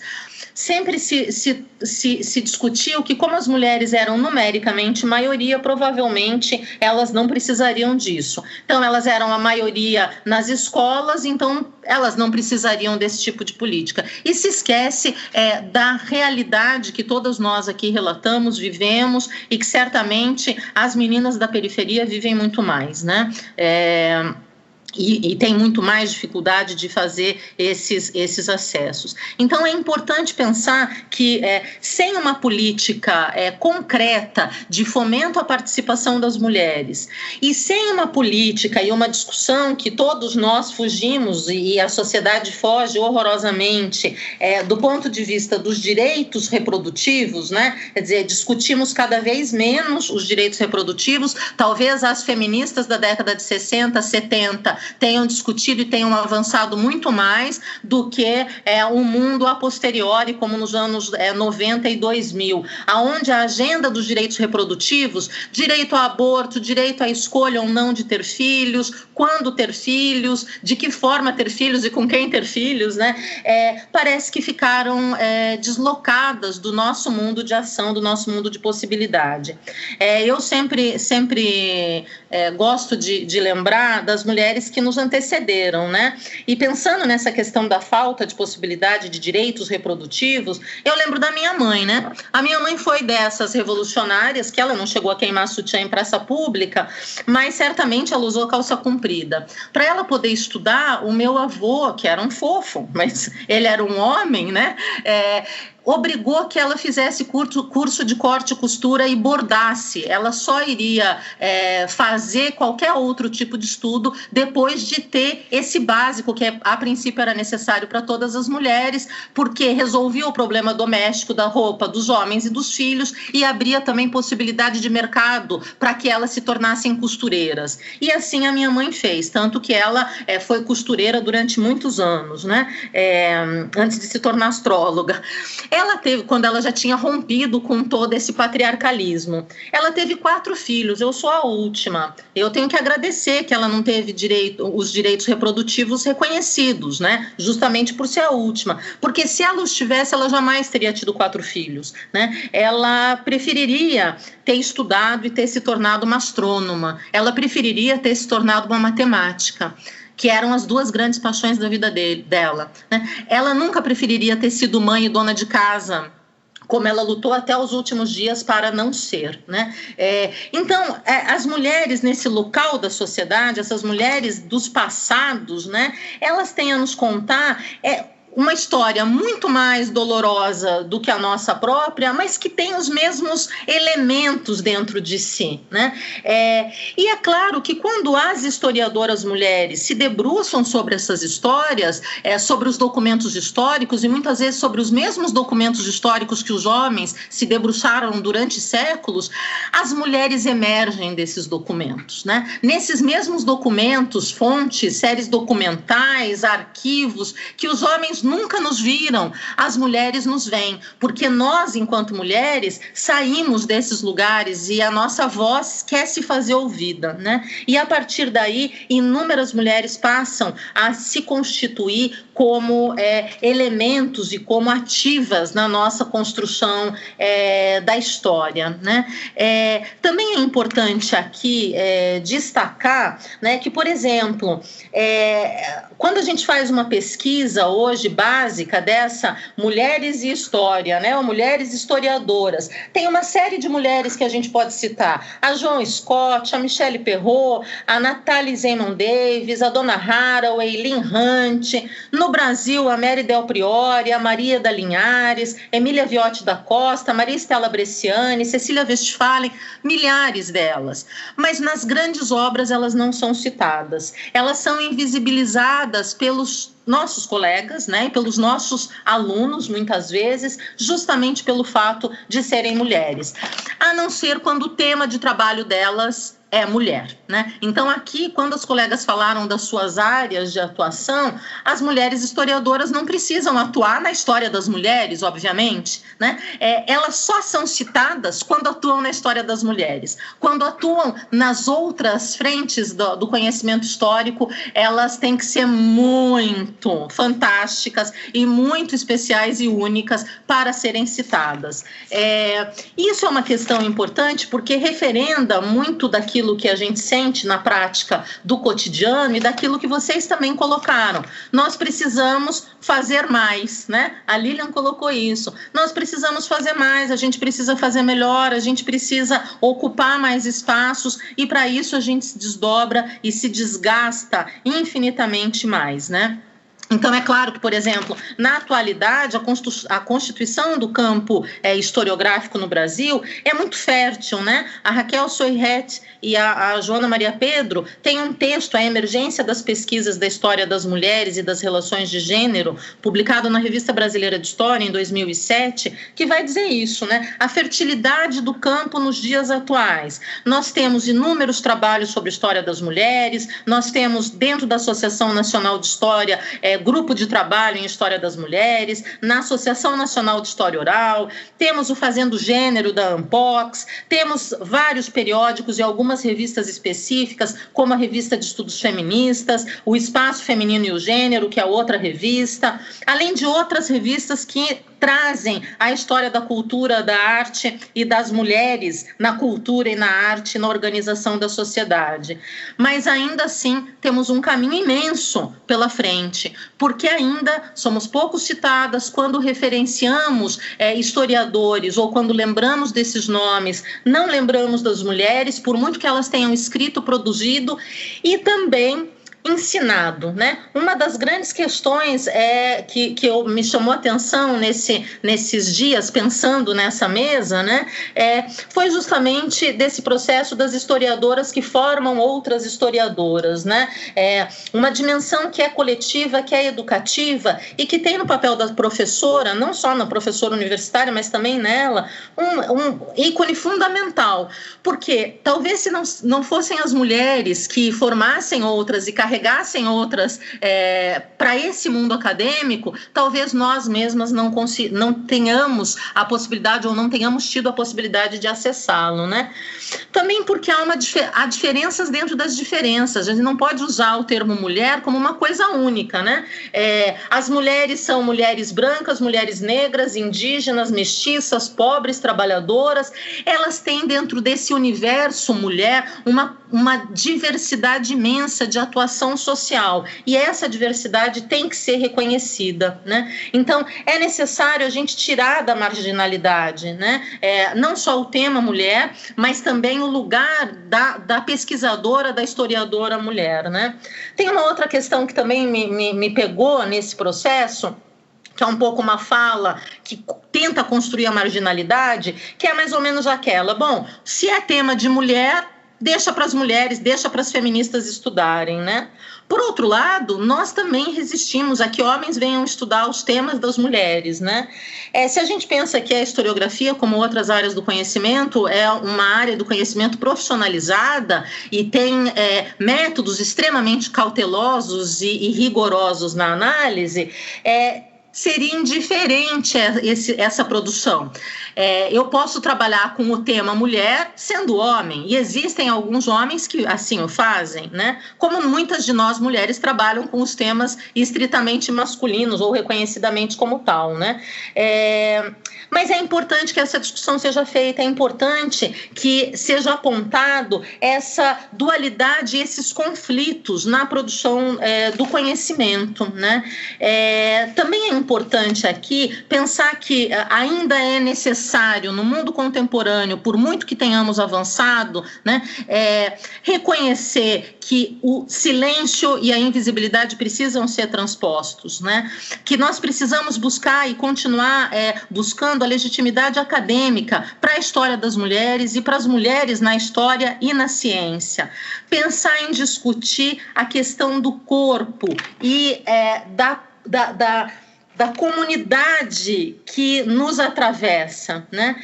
A dona Haraway tem uma fala que eu gosto muito, que ela diz que é necessário que a gente construa outros passados, porque construindo outros passados, a gente pode também abrir outros futuros como possibilidade, né? Então, nessa necessidade de construção de um devir, né, é necessário continuar esse deslocamento epistemológico que desconstrói essa generalização da mulher, né, que desconstrói a homogeneização da ideia de mulher, né, e que cria a necessária leitura de que as diferenças sexuais são construções culturais, né, desmontando as categorias que fixam os indivíduos, os seus gestos, as suas ações e as suas condutas.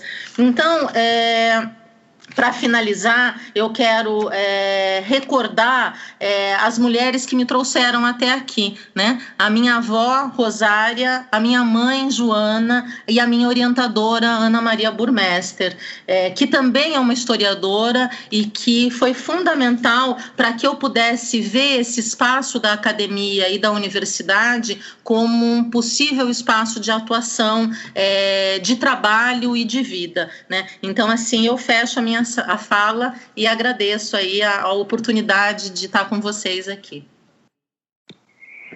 Janaína, que legal sua fala, viu? Porque, assim, é preciso mesmo a gente ficar ressaltando quando é que as mulheres aparecem na história, né? Em geral, elas vão aparecer quando as mulheres são historiadoras e estão ali descrevendo elas próprias na história, né? Quer dizer, onde estão as Joanas Angélicas aí da independência da Bahia no Brasil na história, né? E onde estão as historiadoras, não só as personagens, né? Onde estão aí as Beatriz Nascimento, onde estão as Margarete Rago, e não só na história, né? Onde estão as Marilena Chauí, as Cidinhas da Silva, as Lélias Gonçalves, que existem e que são silenciadas, né? Tem uma certa invisibilidade, não só nos eventos acadêmicos, como mostrou a Grazi, mas em várias outras esferas, né? E se a gente pensar nas cientistas mesmo, nas ciências duras, né? Quando a gente pensa uma pessoa que produz ciência no Brasil, a gente pensa no cara do avião, que eu não vou nomear hoje para continuar bonito, assim. A gente pensa no cara da vacina, a gente pensa naquele médico que dá o nome, inclusive, à doença, né? A gente pensa no cara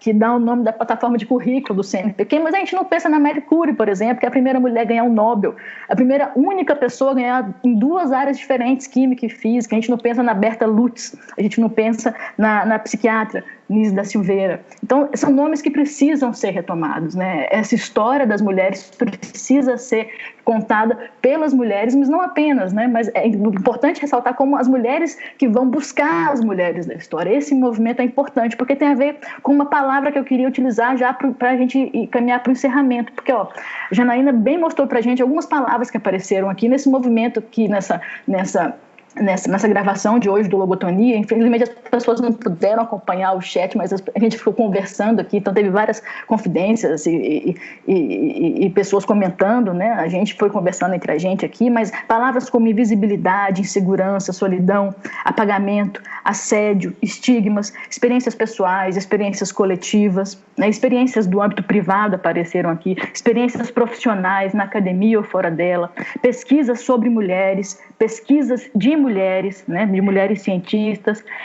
Então, uma infinidade, uma riqueza de temas que apareceram aqui hoje. E, apesar de todas essas palavras que a gente citou aqui hoje, eu queria destacar uma, porque é o sentimento que eu tenho durante essa gravação, que é a palavra sororidade, né? Que é uma palavra importante para nós mulheres, que é uma palavra de apoio, essa base de apoio institucional que a Grazi falou que muitas vezes não existe, ela existe entre as mulheres, porque quando a gente escuta todas essas confidências, esses relatos de experiências, essas pesquisas importantes, a gente tem essa sensação de sororidade, né? A gente desenvolve cada vez mais isso. Então eu já vou passando para o encerramento por conta do horário, e aí eu vou sugerir que a gente indique, né, para esse final, filmes, séries, livros que tenham a ver com a nossa temática. Eu vou passar a palavra para a professora Keila, que está aí já querendo se manifestar, para fazer uma fala e depois, se tiver alguma indicação, e na sequência já passa para a próxima colega. Sim, eu já vou falar bem rapidinho e já trago a minha indicação. Uma coisa que me chamou bastante atenção aqui nessa discussão hoje, né, e que é muito bem-vinda, é o nível de uma discussão madura sobre as questões que são muito complexas, né, e se desdobram, e nós temos que poder conversar, né, isso é muito importante. Então, e também a discussão sobre a sororidade, que na verdade, enquanto cada uma estava falando de si, ou as obras que nós lemos, né, das autoras, a Chimamanda, Conceição Evaristo, Beatriz Nascimento, Lélia Gonzalez, e as tantas mulheres também do feminismo, né, a nível mundial, essas também são mulheres que estão entrando nesse círculo, mesmo que tardiamente. Então, quando se fala nós entendemos nós, né? Então, eu acho que esse encontro que a Fran traduz numa palavra, que é a sororidade, é muito bem-vindo e tem que ser intensificado mesmo, né? E em vários pontos aqui, então, quando se fala de um eu que nós entendemos nós, deixa de ser um ambiente de disputa, né? Então, isso é muito importante, que deixe de ser um ambiente de disputa e que passe a ser a pauta de todo mundo.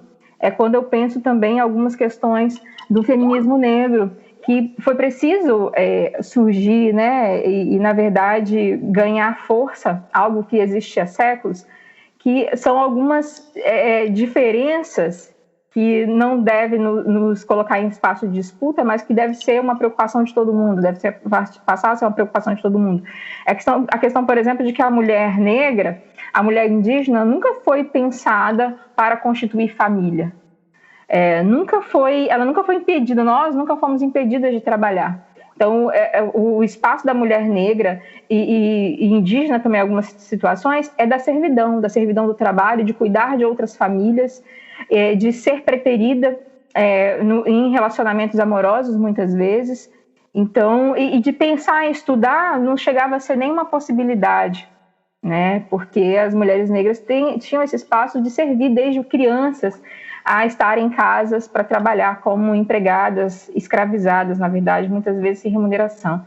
Então, eu gostei muito do encontro de hoje, justamente porque desse entendimento do eu, que é nós, e é uma pauta, né? As pautas passam a ser de todas nós, né? Então, questões do puerpério, do trabalho, do assédio, da invisibilidade. Então, tudo isso passa a ser preocupação, né, de todo mundo, e Para lembrar que numa fala da Lilian sobre a falta de conceito, a minha indicação de leitura, né, e cultural é o livro Para Educar Crianças Feministas, da Chimamanda Adichie, que traz um conceito muito direto, é um livro que tem que viralizar, então indicar para todo mundo no lugar daquela mensagem de bom dia no Zap.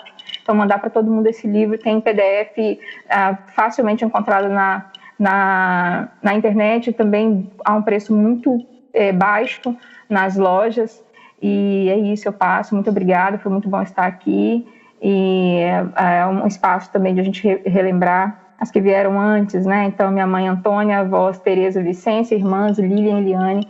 Foi muito bom estar com vocês aqui hoje. Beijão. Obrigada, Keila. Vou passar a palavra então para a Silvia para fazer também sugestão de filme, série, enfim. Bom, gente, professora Fran costuma dizer que eu sou uma péssima indicadora de filmes, tá? Fica aqui registrado, mas mesmo assim eu vou indicar 2 filmes que eu adoro, viu? O primeiro é Estrelas Além do Tempo, que na verdade o nome em inglês é Hidden Figures, né? Ele foi lançado em 2016, né? Que narra a trajetória da equipe de matemáticas negras, que desempenha um papel decisivo na NASA durante os primeiros anos do programa espacial, que são a Katherine Johnson, Dorothy Vaughan e Mary Jackson. E um outro filme que eu também assisti, que eu achei assim super legal, e que foi lançado também em 2016, é o Marie Curie, The Courage of Knowledge, que foi dirigido pela Marie Noël, e é um longa que mostra a luta da física e química Marie Curie por reconhecimento da comunidade científica francesa no início do século XX, né? Predominantemente, né, dominada por homens. Então fica aí a minha sugestão de 2 filmes que eu adoro e já assisti inúmeras vezes. Janaína? Bom, eu tenho para indicar um documentário desses da Netflix, que se chama Feministas, o que elas estavam pensando, e tenho também para indicar 2 blogs, um que se chama Conversa de Historiadoras e outro que se chama Asmina na História, né? São 2 referências bacanas de blogs e que trazem uma discussão contemporânea com as meninas que estão produzindo aí, as professoras que estão produzindo história e discutindo as questões não só sobre a mulher, mas discutindo questões mais amplas também na atualidade. Obrigada. Lilian, você está na fila aí para indicar? Sim, eu como a viciada em séries, né, como diz a Fran, adoro. Tenho 2 séries para indicar, que são séries que mulheres fazem são papéis centrais. São 2 séries leves, gostosas. Uma é Fleabag, que as 2 estão no Amazon Prime, quem tiver, que é a história de uma mulher solteira que vive a vida em Londres, e é uma mulher muito engraçada, muito divertida, e aí são os dramas das cobranças da vida que a gente falou, e as pessoas cobrando vai casar, não vai casar, namoro e etc, mas a atriz é muito boa e ela quebra a 4ª parede o tempo inteiro, então ela sempre está conversando com o público. Para mim, uma das melhores séries que eu assisti nos últimos tempos. E a outra, até falei com a Fran dela esses dias, que é a maravilhosa Senhora Maisel, que é uma mulher, agora eu tenho muito tempo que eu assisti, acho que é na década de 50, que ela quer ser comediante de stand-up num mundo completamente machista. É uma menina que foi criada para ser uma boneca de porcelana, é casada com 2 filhos, mas ela descobriu, o marido dela fazia stand-up, e ela descobriu que ela era mais engraçada que o marido dela. E aí ela separa e vai viver uma vida dentro daquilo, e é muito legal, tá? Então eu indico essas 2 séries, quem querer um entretenimento levezinho para essa pandemia, é isso. Passo. Legal, Lilian. Eu sempre assisto as coisas que a Lilian indica. Eu vou assistir também o que você indicou, viu, Silvia? Você indica bons filmes. Queria perguntar se Joana ou Grazi, que ainda estão aí, se querem fazer alguma indicação. Eu tenho também uma indicação. Pode falar. Eu queria indicar 2 livros, né? O primeiro deles é o Torturado, que eu não sei se vocês já leram, mas que é um livro que eu li, ganhei da minha amiga Fran, de presente. E, assim, realmente é um livro fantástico, assim, com muitas questões aí para... E me empresto sim, Fran. E tem muitas questões ali que me remetem à minha própria vida, né? À minha própria infância. Eu estava ouvindo a Jana falar de vestir calça. Minha mãe vestiu calça, eu vesti calça na época que não vestia calça, a mulher não vestia calça, viu? Porque eu sou uma senhora de 63 anos, entendeu? E eu vesti na época de vestir calça. Eu lembro que minha mãe minha mãe comprou uma calça jeans para uma das filhas, somos 4 mulheres, ela comprou uma calça jeans para cada uma, e meu pai fez uma blusa frente única. E meu pai disse que a gente não ia sair daquele jeito, que filha dele não ia vestir calça nem botar uma blusa daquelas nunca. Aí minha mãe simplesmente comprou o tecido, fez as blusas frente únicas, comprou uma calça para cada uma e botou e disse para ele, agora tire. Disse para o meu pai, agora tire. E aí nós começamos a usar calça. Tá? O livro Esse Torturado, ele traz muito essa coisa da mulher, da força, da questão da discussão, traz a questão toda da invisibilização da mulher, ao mesmo tempo a força da mulher. Então é um livro que é muito interessante, falando dos quilombolas. E o outro livro é um livro da Bell Hooks, que é o Eu Sou Mulher, Eu Não Sou Mulher, né? E Mulheres Negras e Feminismo, né? Que já que a Keila falou aí das mulheres fora do Brasil, né? Esse livro é muito interessante. E aí eu queria só, para finalizar, porque a Janaína trocou numa questão sobre a questão da mulher, que quando ela fala, sempre a mulher só fala quando fala de coisas de mulheres. As mulheres negras só falam para falar das mulheres negras, ou seja, as pessoas não buscam as mulheres para falar sobre sua carreira, sobre sua produção, é sempre para falar de você enquanto mulher negra. Você não existe fora do fato de ser mulher negra.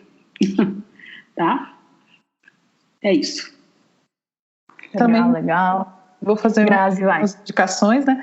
Vocês já falaram aí um filme que eu gosto bastante, a Silvinha falou, e também a Lília comentou um seriado que eu também gosto, mas eu vou falar outra coisa então. Vou indicar Instagram, né? Conta do Parenting Science, que fala sobre a questão do intuito de levantar uma discussão sobre o impacto dos filhos na carreira científica das mulheres e dos homens. E aí eles também, lembrando que eles estão com um programa, né, que é o programa Amanhã, que é para arrecadar fundos para financiar as carreiras científicas, mas principalmente das mulheres na pós-graduação. Então é um programa bem legal, inclusive a FSB já fez a divulgação desse programa. Outro Instagram muito interessante também é o mulheresnaciencia.ef, e tem também um evento que eu citei, né, durante a minha fala, que é o Simpósio Nacional de Mulheres em Ciências da Saúde, que aí seria mais específico da área Ciências da Saúde. Era isso. Gostei muito de participar com vocês, gente. Muito bom mesmo. Legal, Grazi. Quanta indicação boa. Mulherada arrasa. Eu vou fazer a minha parte também, tá? Mas eu não vou indicar nem filme, nem série, nem redes sociais. Eu vou indicar um disco da Larissa Luz, que é essa baiana arretada de Salvador, cantora, compositora, atriz brasileira. Ela tem um disco de 2019 que se chama Trovão, que é simplesmente sensacional.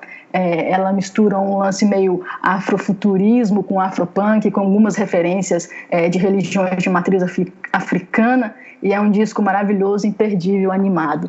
Então, vou agradecer a presença de todas e lembrar que o Logotonia está presente em diversas plataformas, Twitter, Facebook, Instagram, YouTube. Os episódios são publicados no SoundCloud, iTunes, Spotify. Assina aí o nosso feed preferido e acompanha os episódios. Mulherada se despedindo. Valeu!